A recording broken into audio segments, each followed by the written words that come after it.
the President of the United States.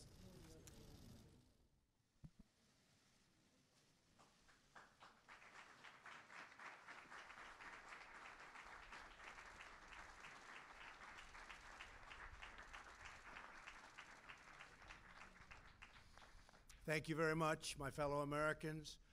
I am very proud to announce today that we have reached a deal to end the shutdown and reopen the federal government.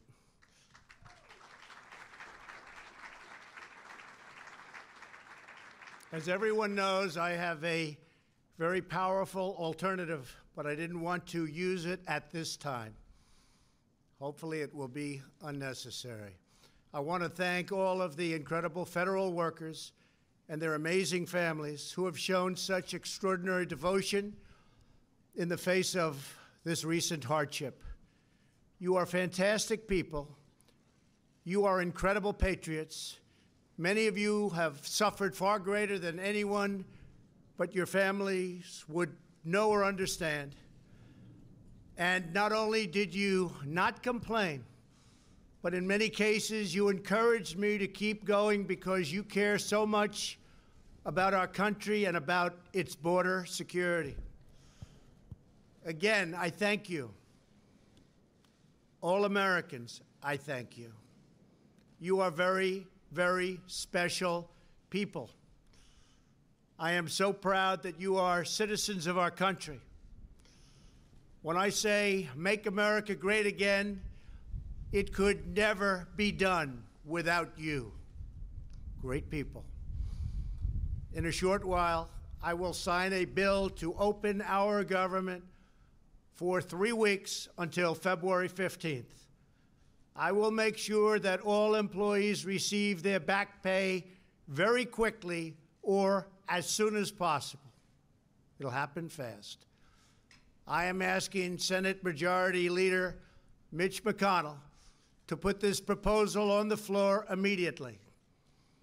After 36 days of spirited debate and dialogue, I have seen and heard from enough Democrats and Republicans that they are willing to put partisanship aside, I think, and put the security of the American people first.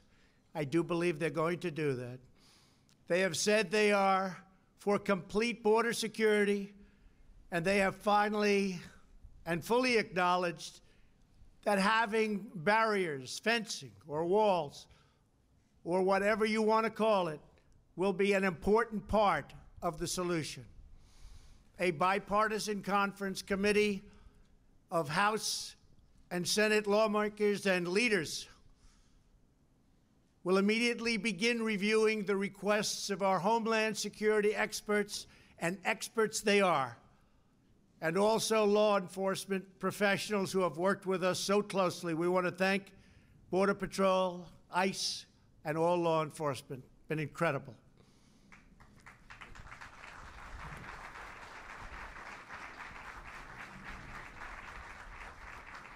Based on operational guidance from the experts in the field, they will put together a Homeland Security package for me to shortly sign into law. Over the next 21 days, I expect that both Democrats and Republicans will operate in good faith.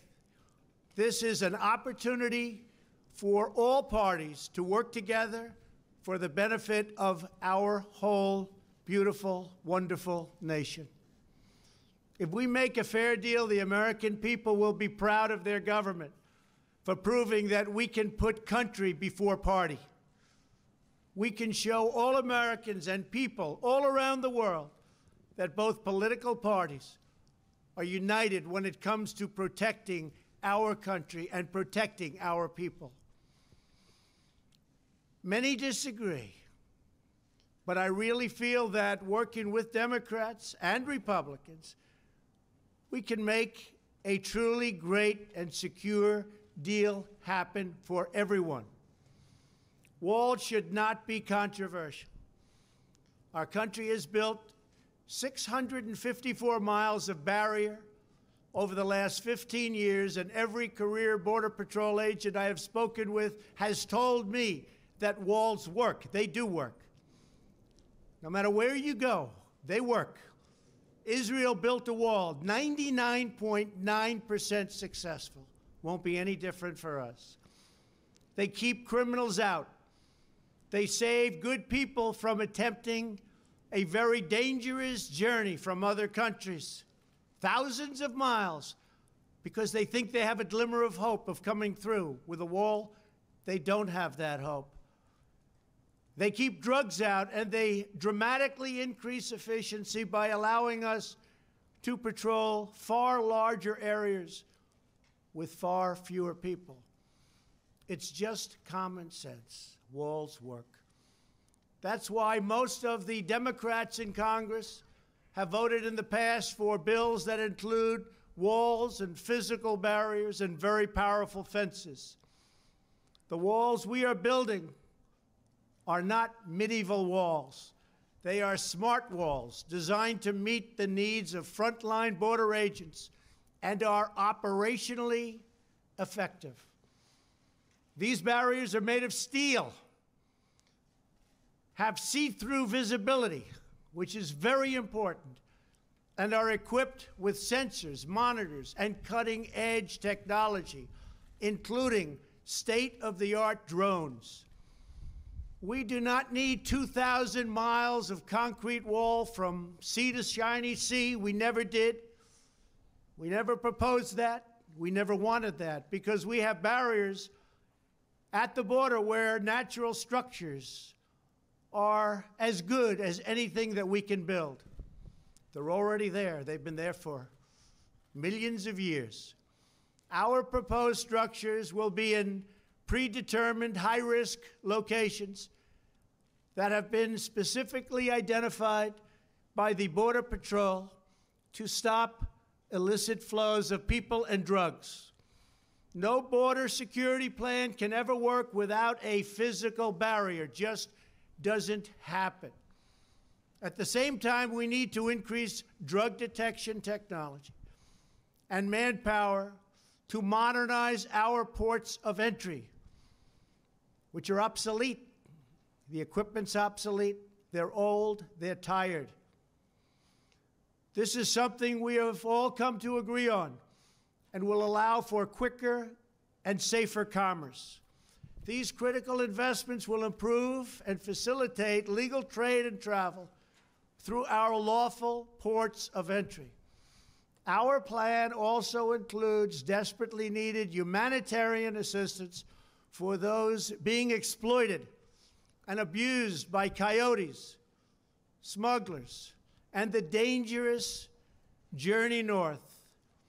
The requests we have put before Congress are vital to ending the humanitarian and security crisis on our southern border. Absolutely vital. Will not work without it. This crisis threatens the safety of our country and thousands of American lives. Criminal cartels, narco-terrorists, transnational gangs like MS-13, and human traffickers are brazenly violating U.S. laws and terrorizing innocent communities. Human traffickers. The victims are women and children, maybe to a lesser extent, believe it or not, children. Women are tied up, they're bound, duct tape put around their faces, around their mouths. In many cases, they can't even breathe. They're put in the backs of cars or vans or trucks. They don't go through your port of entry. They make a right turn going very quickly. They go into the desert areas or whatever areas you can look at. And as soon as there's no protection, they make a left or a right into the United States of America. There's nobody to catch them. There's nobody to find them. They can't come through the port, because if they come through the port, people will see 4 women sitting in a van with tape around their face and around their mouth. Can't have that. And that problem, because of the internet, is the biggest problem. It's never been like this before that you can imagine. It's at the worst level, human trafficking, in the history of the world. This is not a United States problem. This is a world problem. But they come through areas where they have no protection, where they have no steel barriers, where they have no walls. And we can stop almost 100% of that. The profits reaped by these murderous organizations are used to fund their malign and destabilizing conduct throughout this hemisphere. Last year alone, ICE officers removed 10,000 known or suspected gang members like MS-13 and members as bad as them. Horrible people, tough, mean, sadistic. In the last 2 years, ICE officers arrested a total of 266,000 criminal aliens inside of the United States, including those charged or convicted of nearly 100,000 assaults, 30,000 sex crimes, and 4,000 homicides, or, as you would call them, violent, vicious killings. Can be stopped. Vast quantities of lethal drugs, including meth, fentanyl, heroin, and cocaine, are smuggled across our southern border and into U.S. schools and communities. Drugs kill much more than 70,000 Americans a year and cost our society in excess of $700 billion. The sheer volume of illegal immigration has overwhelmed federal authorities and stretched our immigration system beyond the breaking point. Nearly 50 migrants a day are being referred for medical assistance. They're very, very sick, making this a health crisis as well. It's a very big health crisis. People have no idea how big it is unless you're there.